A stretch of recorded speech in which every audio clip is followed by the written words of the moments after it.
Le conciliant est un couillant, il s'épuise à calmer ses nerfs. Quand on le traite mieux qu'un souillant, il s'en va acclamer ses pairs. Il garde en lui tout le mépris, les piques et rires de ses confrères. Aime par la force du déni jusqu'à l'appel qu'il enterre. Il se confie, il offre tout, même ses pires procès intérieurs. Parfois se brise les genoux pour mieux saluer quelques seigneurs. Il croit bien faire mais qu'une seule fois cet abruti puisse exprimer une ou deux plaintes de bonne foi et tout son monde va délirer. Pire que la haine, les gens riront, réécriront toutes ces paroles, jetteront des pierres à ce pigeon jusqu'à ce qu'il croie son âme folle. Si le vice est plus insidieux, c'est eux qui se diront vexés. En tout cas ce terrain sinueux mène à la mort du respect. S'il avait dit juste un dixième de ce que l'on peut lui vomir, avait fait fi de ses dilemmes, les gens iraient bien au-delà de le maudire, bien au-delà de le maudire, bien au-delà de le vomir.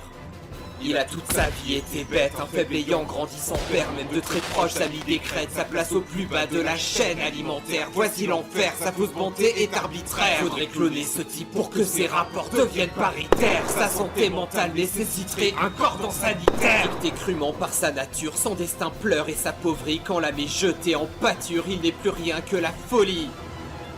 C'est à peine éméché que j'inaugure la fête, pourtant m'en empêcher sans déjà la défaite. Voyez bande de déchets, que le monstre sans tête est pour vous recracher, que je vous prends la tête. Croyez-vous fâché, au diable vos pirouettes, je me suis arraché au grincement des girouettes. Mes mots vont tacher vos semblants de silhouette d'un molar que je sais plus solide que vous l'êtes. Ainsi prévenu qu'il vous faut sacrifier toute idée malvenue, envie de pacifier, j'ai l'air d'un inconnu, il faudra pacifier, sachez que j'atténue ce que vous amplifiez. Soyez les bienvenus car j'ai tout planifié, le dialogue est rompu et le pain plastifié, car je suis devenu le souvenir magnifié d'une enveloppe trapue aux soupirs atrophiés. Écrit donc attristé d'avoir tant à tisser sur une toile agitée que je manque de casser, je peux tant embraser mes aigreurs entassées qu'il vous semblait aisé hier de me remplacer. Je parais anxieux, c'est pour vous en partie, c'est d'un regard envieux que mon cœur s'aplatit et j'enchaîne les adieux comme les clopes en manie. Plus je suis belliqueux, plus mon âme en pâtit. C'est seulement quand il pleut que je sens l'empathie. En ce monde d'entre-deux plein de contreparties, je serai élogieux d'user de répartie à la haine de l'odieux qui vous est imparti. Il n'a déjà plus de venin et sa dignité le modère. Ses jambes flageolent sur ce chemin, le conciliant est limité. Jusque dans sa colère, jusque dans sa colère, jusque dans sa colère.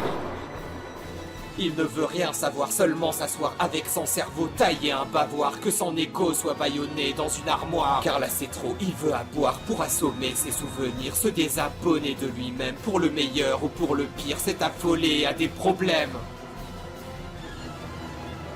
La pire de ces terreurs, celle de ne pas savoir jauger les cœurs, le porte à croire puis à renier, à entrevoir et à pleurer, à se leurrer, s'apercevoir à quel point il est demeuré. En fait, bonne année.